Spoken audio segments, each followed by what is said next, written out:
บริษัทรถไฟลาวจีนเจ้าต้อมปัญหาเขาใช้ให้นอเจ้ามาถือบ่อ่านก็ได้ซะ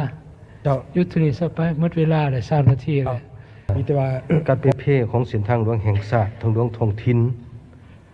ซึ่งสังคมยุ่งยากให้แก่การสัญจรไปมาและการขนส่งสินค้าหลายพอสมควรเฮ็ดให้หางเสียงจมว่าของสังคมกระทรวงมีแผนปรับปรุงฟื้นฟูสภาพดังกล่าวให้มาสามารถนำใช้ได้ปกติไว้คือแนวใดซึ่งในนี้ข้าพเจ้าก็ขอมีคำเห็นเนาะที่พันเกี่ยวกับสภาพร่วมตารางเส้นทางของสปปลาวของบ้านเฮาถือว่าปัจจุบันเกือบ60,000 กว่ากิโลเมตรซึ่งในหันก็ควมเอาทางหลวงแห่งชาติทางหลวงแข็งทางหลวงเมืองก็ถือว่าประมาณ 12-54% แต่ละประเภทเส้นทางซึ่งหลายกว่าหมู่ก็คือเส้นทางชนบทซึ่งประมาณ 42% ของจำนวนตารางเส้นทางทั้งหมดก็ถือว่าส่วนหลายจะบ่ได้แม่นปูยางเนาะซึ่งปัจจุบันเส้นทางหรือว่าขัวเนาะก็แม่นได้ก่อสร้างน้ำใสมาเป็นหลาย10 ปีซึ่งในระยะผ่านมาก็คือปัจจุบันก็ถือว่าขาดงบประมาณในการฟื้นฟูใหญ่หรือบำรุงรักษาตามหอบเวียนทางด้านเทคนิคซึ่งงบประมาณน้ำใสเขาในแต่ละปีถือว่าบ่เพียงพอกับความต้องการตัวจริงของการเผยแพร่สภาพเส้นทางพร้อมนี้จำนวนพาหนะและการขนส่งสินค้าในแต่ละปีเพิ่มขึ้น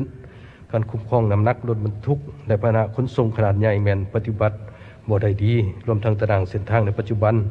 ส่วนหลายแม่นได้ออกแบบได้สภาพผ่านมาก็ถือว่า 8.2 ต้นต่อเผาและ 9.1 ต้นต่อเผาเป็นส่วนหลายซึ่งมีประมาณหลายกว่าประมาณ 1,000 กิโลเมตรเท่านั้นที่ได้รับน้ำหนักได้11 ต้นต่อเผาก็คือมาตรฐานของอาเซียนซึ่งในปัจจุบันทางหลวงแห่งชาติซึ่งมีความยาว 7,880 กิโลเมตรโดยเฉพาะเส้นทางหลวงที่เป็นทางหลวงอาเซียนถือว่ามีความยาว 2,855 กิโลเมตรเป็นต้นทางหลวงเลขที่13เหนือ13ใต้ทางเลข2ทางหลวงแห่งชาติเลข8เลข9และเส้นอื่นๆก็ถือว่ามันกำลังสืบต่อยกระดับให้ได้11 ต้นต่อเผา3การแก้ไขปัญหารถเถื่อนรัฐบาลก็ได้แต่งตั้งคณะเฉพาะกิจเพื่อแก้ไขปัญหาดังกล่าวนี้ซึ่งติดพันกับคณะ116ทับนย.ซึ่งหลังจากนั้นก็มีแต่งตั้งคณะใหม่เนาะเพิ่นเอิ้นคณะ47ทับนย.ลงวันที่25 เมษายน 2025ซึ่งให้ห้องนายกเป็นหัวหน้าคณะเพื่อแก้ไขปัญหาดังกล่าวนี้ซึ่งในระยะผ่านมาสำหรับโยธาธิการและขนส่งของหมวดเฮานี่ก็ถือว่าแม่นขอดสุดท้ายเนาะในการออกทะเบียนเนาะติดพันกับคะแนนการค้าคะแนนการเงินโยธาเฮาเป็นผู้ออกทะเบียนนั้นแล้วก็คะแนนปกส.ของเฮาจะเป็นผู้ผลิตป้ายและติดป้ายเนาะซึ่งปัญหาของรถเถื่อนนี่ก็คือฮู้แหละเนาะมันจะเข้ามานำเส้นทางธรรมศาสตร์และทางด่านโดยเฉพาะเขาว่าด่านนี่ก็แบบเยี่ยมยามท่องเที่ยวเนาะหลังจากนั้นก็จะบ่ออกเลยเรามีการซื้อขายกันภายในเนาะซึ่งคณะดังกล่าวนี้ก็จะได้กำหนดมาตรการในการแก้ไขปัญหาดังกล่าวนี้เนาะอันนี้ข้าพเจ้าจะบ่ได้ลงลึกเนาะ4การบริการทางบกที่ได้เปิดบริการในขอบเขตทั่วประเทศเราเห็นว่าท่านโรงเรียนเฮ็ดให้ผู้ประกอบการลังเลในการลงทุนใส่บรรดาทางบกในตัวหน้ากระทรวงมีแผนการวิธีการและมาตรการจัดตั้งปฏิบัติคือแนวใดก็ถือว่าระยะผ่านมาหมวดเฮาก็ได้เปิดรับใช้ทางบก3แห่งแล้วเนาะดังข้าพเจ้ามีความเห็นเบื้องต้นคือทางบกสวรรณเขตเนาะคือหรือว่าสวรรค์ซีโนก็ได้เปิดในปี 2016 ก็ถือว่าในเวลานั้นหมวดเฮายังบ่ได้มีดำรัสว่าโดยทางบกมีแต่เพียงขอตกลงแต่ว่าเขาเจ้าก็จัดตั้งปฏิบัติได้ดีเนาะซึ่งจะบ่ได้มีการผูกขาดเนาะการนำเข้าสินค้ามาผ่านด่านความมิตรภาพลาวไทยแห่งที่2และแม่นสามารถผ่านด่านทางบกใดก็ได้เนาะแล้วแต่ผู้ประกอบการจะเลือกใส่เนาะอันนี้คือทางบกอยู่สวรรณเขตนั้นเนาะส่วนทางบกอยู่วังเตาทางบกอยู่ทะเลแรงนี้ก็มีลักษณะที่ว่าสินค้าเข้าออกจะต้องได้ไปผ่านทางบกตัวนั้นซึ่งมีลักษณะผูกขาดเนาะซึ่งในนี้หมดเฮาก็ได้มีการค้นคว้าโดยเฉพาะและทางบกอยู่ทะเลแรงนั้นเป็นไปตั้งทับกับโครงการเนาะที่รัฐบาลได้กู้ยืมขององค์การจัดตั้งสากลเข้ามาพัฒนาสร้างทะเลแรงหรือว่าจุดCY นั้นเนาะอันนี้ก็ได้มีการปรึกษาหรือเนาะโดยเฉพาะในตัวหน้านี้จะได้ จะตั้งปฏิบัติเนาะซึ่งกระทรวงโยธาธิการและขนส่งเนาะก็ถือว่าได้สืบต่อเนาะโดยเฉพาะดำรัสว่าโดยทาบกฉบับ298นั้นเนาะถือว่าให้มีการเข้าใจให้ลึกซึ้งให้หลายขึ้นเนาะถือว่าดำรัสตัวนี้ถือว่าจะบ่แม่นการผูกขาดจะให้มีการแข่งขันนั้นหลายขึ้นเนาะผ่านมานี่ผู้พัฒนาทาบกเข้าใจว่าได้เป็นทาบกแล้วจะมีการผูกขาดเนาะอันนี้จะเฮ็ดให้ราคาการบริการอยู่ทาบกกันสูงขึ้นเนาะพร้อมนี้ก็ได้มีการแต่งตั้งคณะคุ้มครองทาบกเข้าไปประจำการอยู่ทุกทาบกเพื่อหาประกันการบริการให้ปฏิบัติตามดำรัสเลขที่298นั้นเนาะพร้อมนี้โดยกิจกรรมของทาบกถือว่าบ่อยากให้มีหลายกว่าที่กำหนดไว้ในดำรัสว่าโดย298นั้นแต่เมื่อทาบกที่ว่าลงทุนหลายเนาะเขาเจ้าก็จะไปไล่ค่าบริการหลายขึ้นโดยเฉพาะที่ว่ามันยังบ่ทันฮอดการลงทุนตัวนั้นเนาะแต่ว่าไปลงทุนที่ว่ากวมเอาหลายกว่าจะเห็นให้ค่าบริการนั้นสูงขึ้นเนาะปัจจุบันกระทรวงโยธาได้สำเร็จค้นคว้าเนาะโครงสร้างราคาบริการทาบกแล้วจำนวน4รายการเนาะเพื่อเสนอเพื่อรับห้องเนาะจากทั้งหมด7รายการที่หมวดเฮาค้นคว้าเนาะซึ่งพร้อมนี้ก็สามารถที่ว่าจะให้เข้าใจเห็นเลยว่าด้านสากลกับทาบกมันบ่แม่นอันเดียวกันเนาะบางทาบกนี่ก็ถือว่ายังใส่ชื่ออยู่ด้านสากลทาบกอันในตัวจริงบ่แม่นเนาะด้านสากลคือด้านสากลทาบกคือทาบกเนาะพร้อมนี้ก็สุกอยู่ให้ภาคส่วนเกี่ยวข้องเนาะถือว่ากดขึ้นเนาะสัญญาสัมปทานเนาะว่าตัวใดมันสอดคล้องกับกฎหมายตัวใดที่ว่ามันบ่สอดคล้องกับกฎหมายก็ถือว่าเสนอให้มีการปรับปรุงเนาะหาการแก้ไขปัญหาจุดเขียนถ่ายสินค้าระหว่างรางรถไฟลาวไทยสู่รางรถไฟลาวจีนอยู่ด้านสินค้าทาบกธนาแรงมาฮอดปัจจุบันกระทรวงได้มีวิธีการแก้ไขคือแนวใดและรับประกันผลประโยชน์ทั้งสองฝ่ายเราคือข้าพเจ้าได้มีคำเห็นแล้วเนาะติดพันเกี่ยวกับทาบกหันเนาะพระราบทบาทการขนส่งทางรถไฟและทาบกนั้นเนาะโดย2การบริการแม่นแยกกันชัดแจ้งเนาะคือทาบกกับดำรัสว่าโดยทาบกเนาะการขนส่งทางรถไฟกับแม่นกฎหมายว่าโดยการรถไฟคุ้มครองเนาะซึ่งในนี้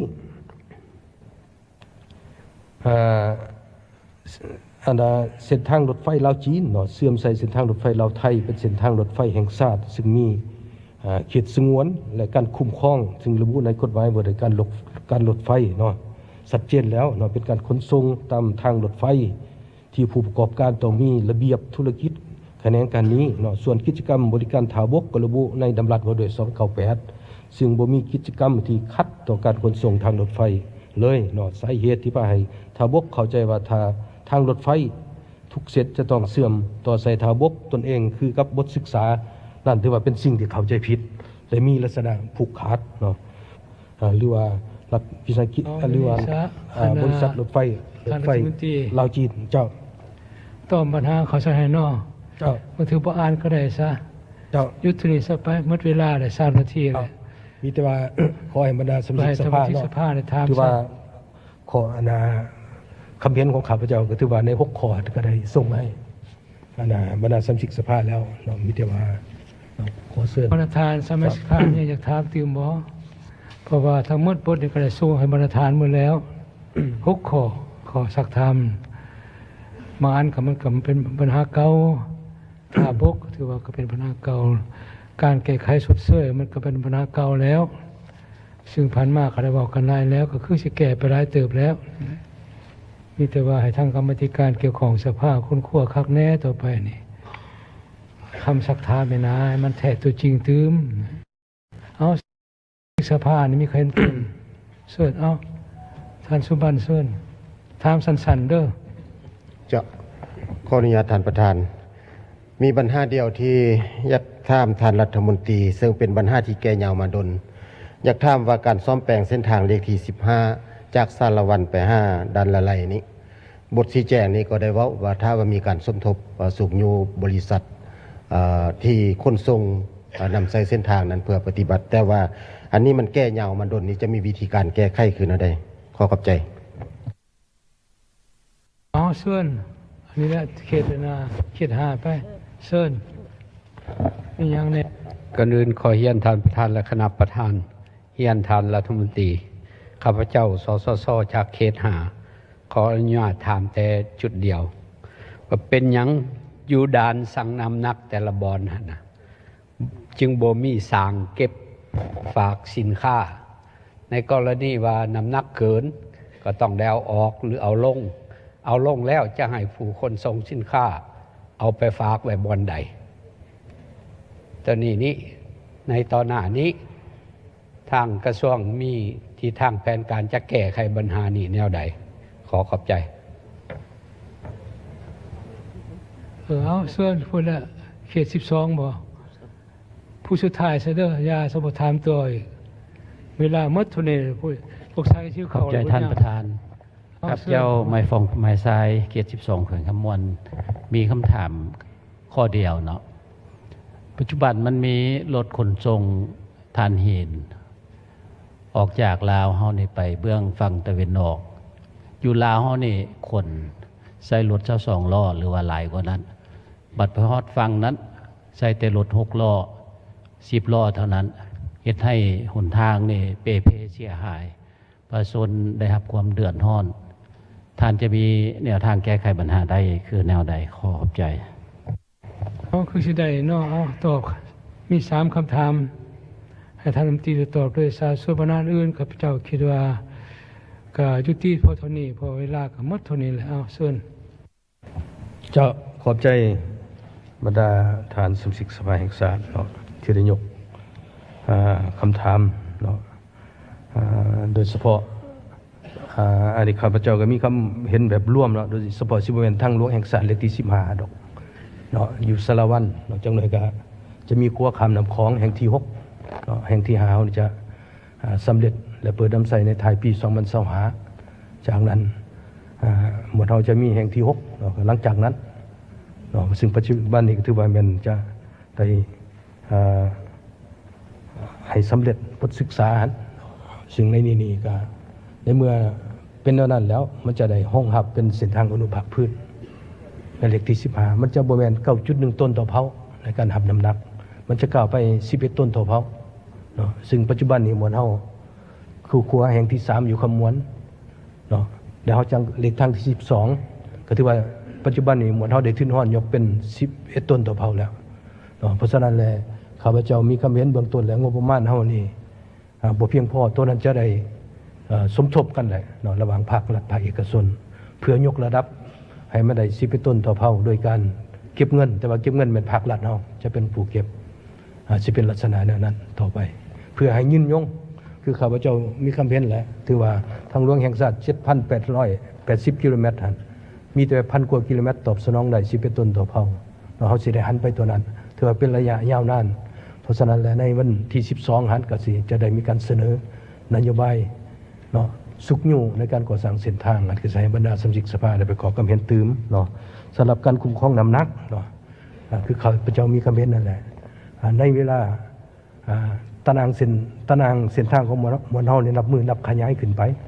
แต่จำนวนสิ่งสั่งของมวลเฮานี่ยังอยู่คือเก่าเพราะฉะนั้นยุทธศาสตร์ยาวนานของมวลเฮานี่จะต้องได้ขยายสิ่งสั่งออกไปในขอบเขตตารางของเส้นทางและพร้อมๆนั้นมวลเฮาเป็นอย่างค่อยว่ามีหน่วยงานเฉพาะกิจก็คือหน่วยงานเคลื่อนที่เพื่อที่ไปซุ่มกวดในแต่ละจุดของเส้นทางนั้นเพราะฉะนั้นเลยอันนี้ก็เป็นบทกันย่อท่อที่ว่าแก่ยาวมาดนเพราะว่าหมดเฮาจะหันโดยเฉพาะสิ่งสั่งอันให้เป็นทันสมัยขึ้นมีการคุ้มครองเพราะฉะนั้นแหละโดยเฉพาะมันพนักงานเฮาอยู่สิ่งสั่งอันถือว่าต้องได้เอาใจใส่ปฏิบัติหน้าที่หน้าเวียกของตนเองเพราะฉะนั้นแหละพนักงานเฮาอยู่ในหันก็ขาดเขินโดยเฉพาะจะต้องได้เฮ็ดเวียก24ชั่วโมงก็ถือว่ามันจะต้องมีเบี้ยเลี้ยงเฉพาะแล้วเดี๋ยวนี้ว่าทางกำลังหางนโยบายให้แก่หน่วยงานสิ่งสั่งนั้นในการเฮ็ดเวียก24ชั่วโมงนี่ควรมีนโยบายแนวใดต่อพวกเขาเจ้าเพื่อหลีกเลี่ยงเว้นปรากฏการณ์ย่อท้อที่จะเกิดขึ้นเนาะเพราะฉะนั้นแหละในเมื่ออยู่ในหัน24ชั่วโมงมันก็เป็นเขาจะหันไปรูปแบบใหม่แล้วว่าเขาจะเฮ็ดจังไดเจ้าอันนี้ข้าพเจ้าขอตอบสั้นๆตัวนี้